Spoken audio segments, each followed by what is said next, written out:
My name is Vivian.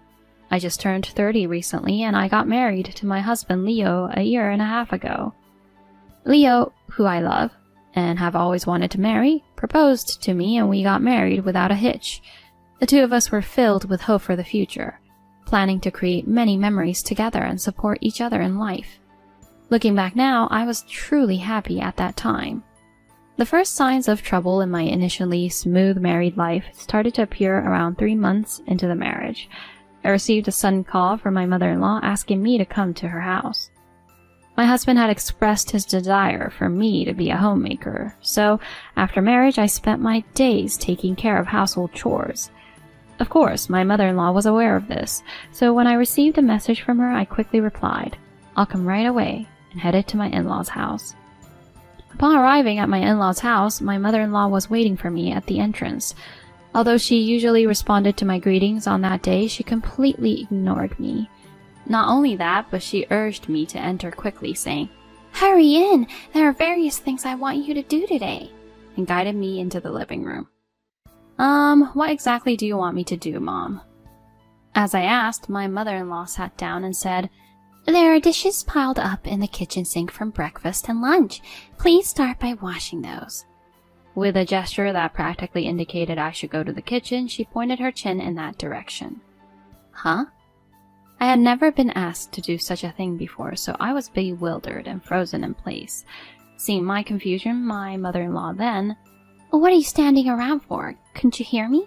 I asked you to do the dishes, didn't I?" She said this with an obviously sour expression, and I was frightened by her behavior, which I had never seen before. "Oh, okay." Saying that, I headed towards the kitchen. I quickly made my way to the kitchen and stood in front of the sink. My heart was pounding so loudly that it felt like it might leap out of my chest. I had never seen my mother-in-law like that before. When we had visited my in-laws' house a few times before with my husband, she had always been kind and cheerful. So why today, of all days? It occurred to me that there was such a thing as harassment against daughters-in-law. Could it be that I was actually experiencing something I had only seen in melodramatic daytime TV shows? When I thought about it, I suddenly felt my blood run cold. I couldn't afford to further upset my mother-in-law.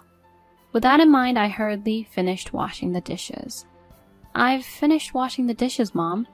When I said that, my mother-in-law, "Oh, well, next is laundry, and when that's done, you can clean up. Make sure you also get the stairs," she said, then started lying down on the living room sofa. Even though she told me all of a sudden, I didn't know where they kept the cleaning supplies, and I figured there might be specific ways to do laundry for this household. While those considerations in mind, I turned to my mother-in-law. Mom." But before I could continue, my mother-in-law snapped back. "You're so annoying. I just gave you instructions, didn't I? You're a daughter-in-law. You should be able to handle this much. And let me tell you, my daughter, who is younger than you, does everything perfectly." She yelled like that and went back to sleep. In that brief moment, I stood there in shock. I couldn't understand why I was being compared to my sister-in-law. With a sense of frustration lingering, I reluctantly proceeded to do the cleaning and laundry as instructed. In the end, it seemed my way of doing things didn't meet her standards. I was made to redo both the laundry and cleaning tasks. Even during that time, my mother-in-law, "Oh dear, if it were Everly, she could handle this. Why can't you, even though you're older? You can't even do household chores properly. You're a failure as Leo's wife. It's embarrassing." She grumbled such things, and at that moment I sensed why my mother-in-law had suddenly become so strict with me. I'm sure my mother-in-law reached a point where she couldn't stand comparing me to her daughter, whom she considered the best. Everly is my husband's sister and my sister-in-law. She got married before us and lives with her husband's parents. We didn't usually see each other. I met her once at a wedding, and she was very bright. She was easy to talk to. We didn't have very deep conversations, so I don't really know her that well, but both my mother-in-law and father-in-law are quite fond of her. My father-in-law was impressed when he saw my sister-in-law wearing an evening gown at my wedding. "Everly is so cute, isn't she? She might even outshine the bride." He even says something like that. My mother-in-law agrees with this, but my sister-in-law, "Hey, you're being rude to Vivian." Both my husband and I laughed it off as a joke, but to be honest, I was a bit shocked. Because of this, I didn't have much of a relationship with my sister-in-law, Everly. However, as my mother-in-law and father-in-law started comparing us, my impression of my sister-in-law worsened. About 3 months after getting married, I experienced my first encounter with the daughter-in-law treatment for my mother-in-law. I immediately went home and discussed it with my husband. "Hey, today your mom called me and asked me to go to your parents' house. I helped with the housework, but she kept complaining about everything. Plus, she kept comparing me to Everly. Can't you talk to your mom about it?" Then my husband said, My mother did that to you? Well, I'll talk to my mom about it too, alright? The way he said it did bother me a bit. But at that point, I thought that if my husband addressed it properly, my mother-in-law would stop with the blatant harassment towards me. So I decided to ask him for help. However, when my husband did talk to my mother-in-law, it only made her treat me even more harshly. I started getting called to my in-laws' house frequently, where I was given various household chores and even had to handle extensive shopping trips all on my own. Each time this happened, I would consult with my husband, and initially he was supportive, but... Alright, I'll talk to my mom about it. He said that to me before, but as time went on, he started saying things like, Again? I've already talked to her, and honestly, aren't you just being overly sensitive about this? He started making comments like that. And to top it off, whenever I brought up my mother-in-law in conversation, he would let out an exasperated sigh, seeming bothered by it. Hey, Mom was probably saying that for your sake, right?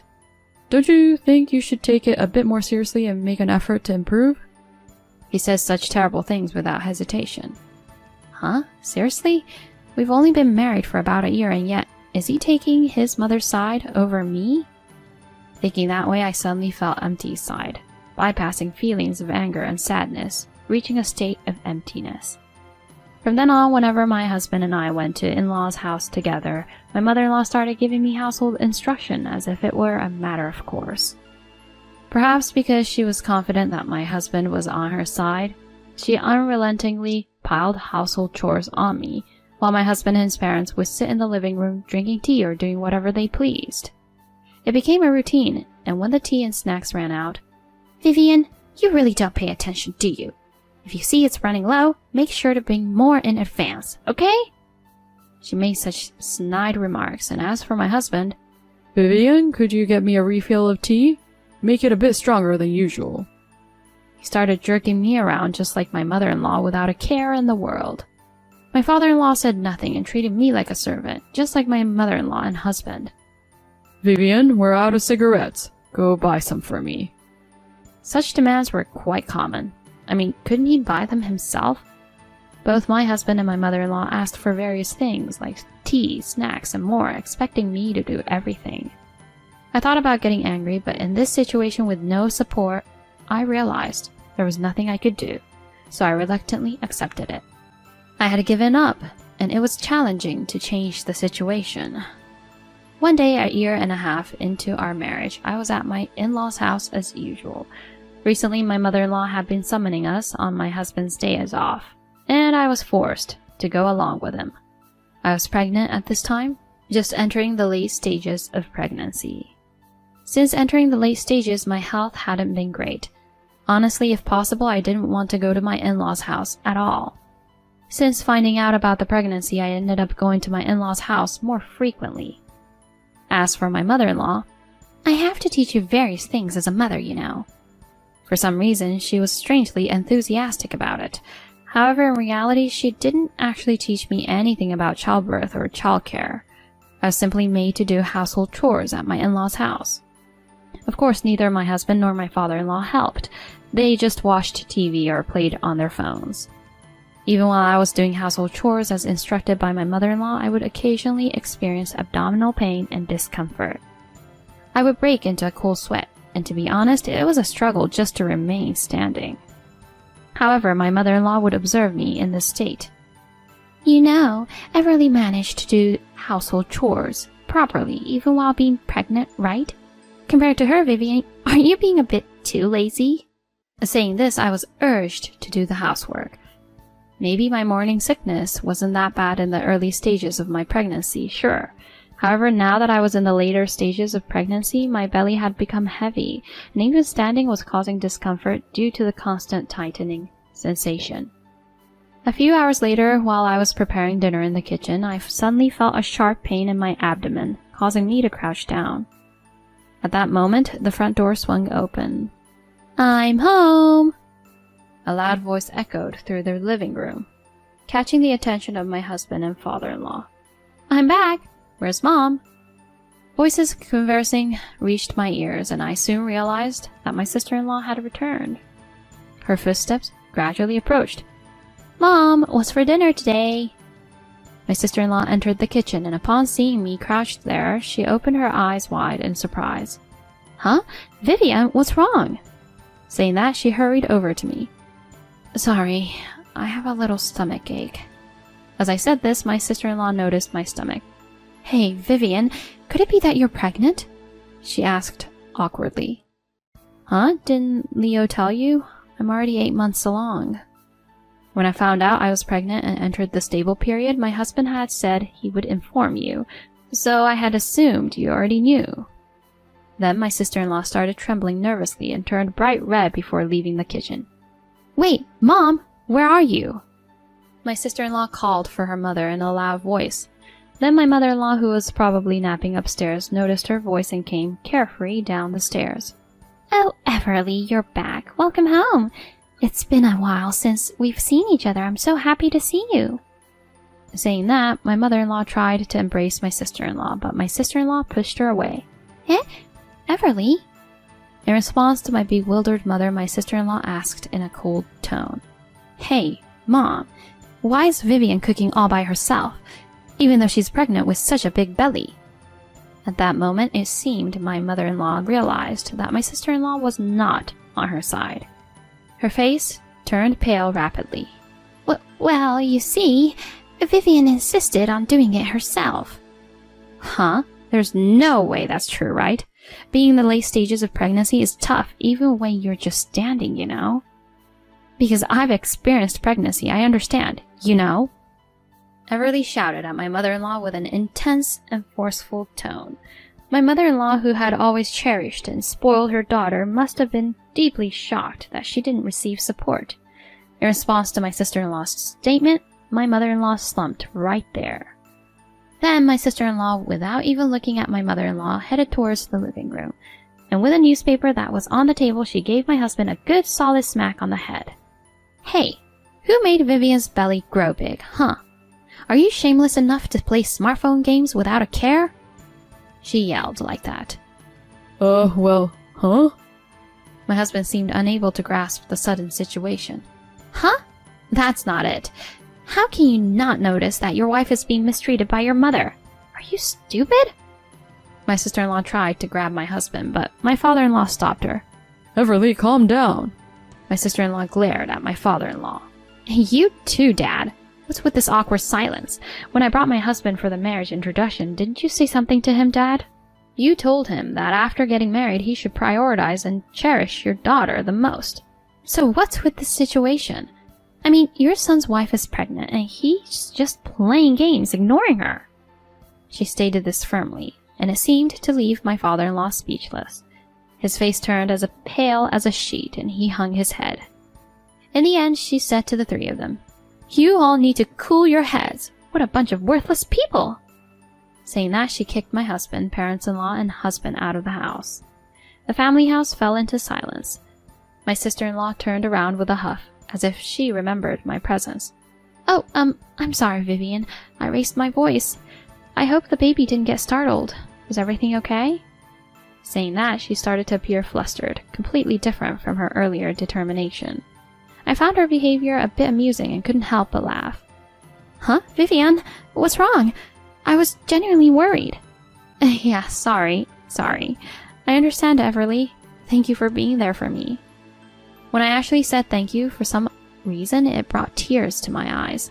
Emotions I had been suppressing all this time suddenly burst out. For me, my sister-in-law's words and actions in this situation meant a lot, as I had felt like I had no allies. My impression of my sister-in-law had shifted in a positive direction since this incident. While my sister-in-law looked at me with a mix of confusion and concern, she repeatedly apologized to me. She apologized for not noticing and not being able to do anything until now, for her own mother's mistreatment, and even for her brother's behavior, saying, "I'm really sorry, even though he's my brother." But of course, my sister-in-law had no need to apologize for this situation. My mother-in-law, who had engaged in such malicious behavior, was at fault, as were my father-in-law and husband, who had turned a blind eye, and I for staying silent and not seeking help from those around me. I said to my sister-in-law, "Don't worry, everything is fine now." I said that, and we had dinner that I had prepared together. Afterward, my sister-in-law kindly drove me home, and a few hours later, my husband, who had probably received quite a talking to from my sister-in-law, came home. His attitude had changed dramatically from before. "Vivian, I'm really sorry for everything before. I'll make sure this never happens again." He said that. I reported this to my sister-in-law. "That's good then. But if something like this happens again next time, don't hesitate to divorce, okay?" She said that. Of course, I have the same intention. My mother-in-law also came to my house with my father-in-law after that and made a proper apology. "I'm really sorry. We were wrong." Since then, my mother-in-law hasn't summoned me to their family house, and the mistreatment has stopped. Of course, my husband hasn't brought up visiting his family's house since then either. Thanks to this, I've been able to relax and enjoy the rest of my pregnancy. All of this is thanks to my sister-in-law. Since then, my sister-in-law and I have been in frequent contact, occasionally even talking on the phone. We have light-hearted conversations and get along so well that it now feels like a true friendship. Once I've settled down a bit after giving birth, I plan to visit their family house again. When I mentioned this to my sister-in-law, she said, "Let me know when you go to my parents' house because I'm worried about you. My family will also plan our visit accordingly." She said that. It's really reassuring. I felt it from the bottom of my heart that having my sister-in-law is truly a good thing. I'm sure things will be okay from now on. I feel like I can get along reasonably well with my mother-in-law and husband too. My sister-in-law played a big part in making me feel that way. If she ever faces difficulties, I want to be there to help her. With that thought in mind, I go about my daily life.